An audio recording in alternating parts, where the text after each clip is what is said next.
नमस्कार शेतकरी मित्रांनो. आज आपण बघणार आहे कागदी लिंबू. कागदी लिंबू हा जो लिंबू असतो त्याची पातळ साल, पान पण एकदम पातळ असतं आणि जरा लिंबूच्या झाडाला काट्याचं प्रमाण असतं. ही जी व्हरायटी आहे तिला लमसम फळ लागायला 3 ते 4 वर्ष जातात, रोप 1 वर्षाचा लावल्यापासून. ही व्हरायटी जी आहे ती मुरमाड खडकाळ जमिनीमध्ये येणारी चांगली व्हरायटी आहे, जिची वार्षिक फळ देण्याची कपॅसिटी 3 ते 3.5 हजार फळं असतात वर्षाकाठी. त्याच व्हरायटीची ही 3 किलो पिशवीतील 8 बाय 10 मधली 1.5 वर्ष वयाची रोपं आहेत.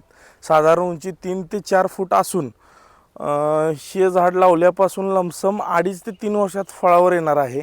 बघू शकताय आपण रोपांची क्वालिटी, लमसम हाईट बघू शकताय रोपांची.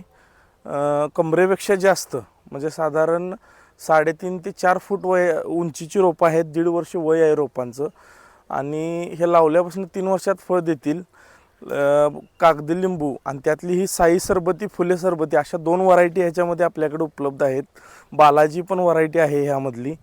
आणि ज्या कुणाला लिंबू लागवड करायची आहे येत्या जूनसाठी, त्या शेतकऱ्यांनी आपल्या नर्सरीशी संपर्क करायचा आहे. श्रीनाथ नर्सरी अँड गार्डन, मांजर्डे, तालुका तासगाव, जिल्हा सांगली. धन्यवाद.